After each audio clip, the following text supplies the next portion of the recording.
Hello everyone, welcome to my YouTube channel. Vinayaka Chavithi వస్తుంది కదా, అందుకని వినాయకుని చేయడానికి నేను క్లే చేద్దామని అనుకున్నాను. బట్ ప్రతిసారి నేనైతే నార్మల్ మట్టితోటి వినాయకుని చేస్తున్నాను. అలా చేయడం వల్ల ప్రతిసారి విరిగిపోతుంది. అందుకని చెప్పి నేను ఇలా ట్రై చేస్తున్నాను. ఒక బకెట్లోకి మట్టి తీసుకొనేసేసి వాటర్ పోయాలి. వాటర్ ఎంత ఎక్కువ పోస్తే అంత మంచిది, ఎందుకంటే అది క్లే అంతా వాటర్లోకి మిక్స్ అవ్వాలి. అందుకని చెప్పేసి వాటర్ వేసేసి నీట్గా మిక్స్ చేసుకోవాలి. కింద అడుగున ఏం మట్టి ఉండకూడదని చెప్పి నీట్గా నేను ఇలా స్టిక్తో మిక్స్ చేస్తున్నాను. ఇలా ఎంత మిక్స్ చేసినా నాకు ఇంకా నీట్గా కలవట్లేదు. సో అందుకని చెప్పేసి నేను హ్యాండ్తో నీట్గా మిక్స్ చేద్దామని చెప్పి అనుకునేసేసి ఇలా నీట్గా ఎటువంటి ఉండలు లేకుండా వాటర్లో నీట్గా మిక్స్ అయ్యేటట్టు చేశాను. అలాగే ఇక్కడ నేను ఇంకొక బకెట్లోకి ఒక నెట్టెడ్ క్లాత్ని 2 లేయర్స్గా మడత పెట్టేసేసి దానిలోకి ఈ వాటర్ అంతా ట్రాన్స్ఫర్ చేస్తున్నాను. ఎందుకంటే 2 లేయర్స్ తీసుకున్నానంటే 1 లేయర్ తీసుకుంటే స్టోన్స్ కూడా కిందికి వెళ్ళిపోతాయని చెప్పి డౌట్ వచ్చేసి నేను 2 లేయర్స్ తీసుకున్నాను.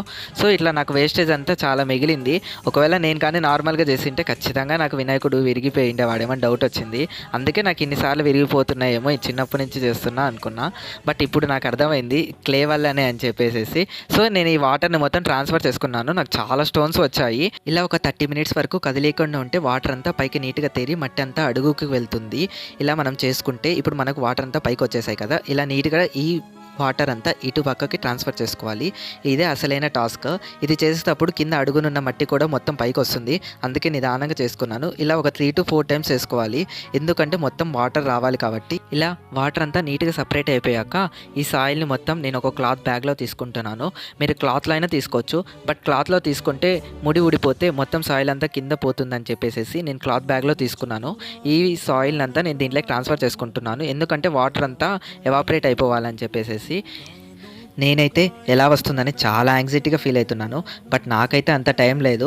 ఈ ప్రాసెస్ నేను చేసేది థర్స్డే నైట్ చేస్తున్నాను. వినాయక చవితి ఏమో సాటర్డే వచ్చింది. నేను ఇది హ్యాంగ్ చేసి వాటర్ అంతా వెళ్ళేసరికి ఫ్రైడే మార్నింగ్ అవుతుంది.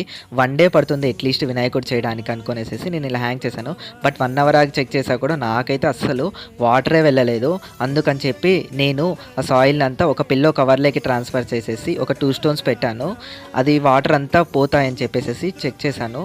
మార్నింగ్ లేచి చూసేసరికి వాటర్ అంతా వెళ్ళిపోయాయి. చాలా స్మూత్గా వచ్చింది టెక్స్చర్ అయితే. నేనైతే ఏమైనా చూశాను ఇంకా ఏమైనా లైట్గా వాటర్ ఉందా, ఏమైనా లూజ్గా ఉందా అని చెప్పి చెక్ చేశాను. బట్ నాకైతే ఎటువంటి వాటర్ కనిపించలేదు అండ్ స్మూత్గా వచ్చింది టెక్స్చర్ అయితే. నేనైతే ఇంత స్మూత్గా వస్తుందని ఎక్స్పెక్ట్ చేయలేదు. అండ్ అలాగే నాకైతే ఇది వినాయక చవితి నిమజ్జనం వరకు చాలా వెట్గా ఉంది, ఎందుకంటే నేను నిమజ్జనం చేసే రోజు టచ్ చేస్తే చాలా వెట్నెస్ ఉంది. అందుకే చాలా స్మూత్గా రావడానికి కారణం బయట వాళ్ళందరికీ కంపేర్ చేస్తే. ఇంకా నేను నెక్స్ట్ టైం నేను చేసేటట్టయితే ప్రతిసారి ఇలాగ స్మూత్గా చేస్తాను. మీకైతే ఇది ఒకవేళ క్లే చేసుకోవడానికి కుదరకపోతే మీకు అమెజాన్లో అండ్ మీషోలో కూడా దొరుకుతుంది. దాని లింక్స్ నేను కింద డిస్క్రిప్షన్లో పెడతాను. Thank you for watching this video.